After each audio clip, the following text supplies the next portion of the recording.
Hey, this is Mr. Samuels, and this is the conclusion of the gift of the Magi.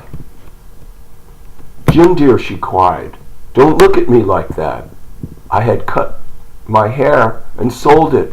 I couldn't live through Christmas without giving you a gift. My hair will grow again. You won't care, will you? My hair grows very fast. It's Christmas, Jim. Let's be happy. You don't know what a beautiful gift I got for you." "You cut off your hair?" Jim asked slowly. He seemed to labor to understand what had happened. He seemed not to feel sure what he knew. "Cut it off and sold it," said Della. "Don't you like me now? I'm me, Jim. I'm the same without my hair." Jim looked around the room. "You say your hair is gone?" he said. "You don't have to look for it," said Della. "It's sold. I tell you, sold and gone too. It's the night before Christmas, boy. Be good to me, because I sold it for you. Maybe the hairs of my head could be counted," she said, "but no one could ever count my love for you. Shall we eat dinner, Jim?" Jim put his arms around Della. "For 10 seconds, let us look in another direction. $8 a week or $1,000,000 a year? How different are they? Someone may give you an answer, but it will still be wrong. The Magi brought valuable gifts, but that was not among them. My meaning will be explained soon." From inside the coat, Jim took something tied in paper. He threw it upon the table. "I want you to understand me, Jim. Dell," he said, "nothing like a haircut could make me love you any less. But if you'll open that, you may know what I felt when I came in." White fingers pulled off the paper, and then a cry of joy, and then a change to tears. For there lay the combs that Della had seen in a shop window and loved for a long time.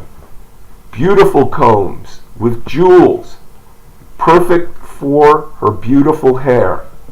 She had known the cost too much for her to buy them.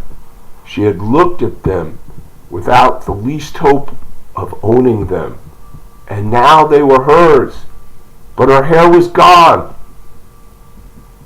She held them apart to her heart, and at last was able to look up and say, "My hair grows so fast, Jim." And then she jumped up and cried, "Oh, oh!" Jim had not seen his beautiful gift. She held it out to him in her hand. The gold seemed to shine softly, as if it were her own warm and loving spirit. "Isn't it perfect, Jim? I hunted all over town to find it. You'll have to look at your watch 100 times a day now. Give me your watch. I want to see how they look together." Jim sat down and smiled. "Della," he said, "let's put our Christmas gifts away and keep them a while. They're too nice to use now. I sold the watch to get money to buy the combs, and now I think we should have our dinner." The Magi, as you know, were wise men, wonderfully wise men, who brought gifts to the newborn Christ child. They were the first to give Christmas gifts. Being wise, their gifts were doubtless wise ones. And here I have told you the story of two children who were not wise. Each sold the most valuable thing he owned in order to buy a gift for the other. But let me speak a last word to the wise of these days. Of all who give gifts, these two, meaning Della and Jim, were the most wise. Of all who gave and received gifts, such as they are the most wise. Everywhere they are the wise ones.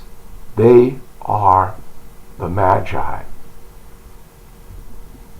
So I want you to think, why are Della and Jim's gifts so wise? Let's think about the story for a second. This is a poor couple who didn't have enough money to buy each other gifts, and they both had something very valuable. Jim had his watch, and Della had her beautiful, beautiful long hair. And think about what they did in order to buy the other a gift.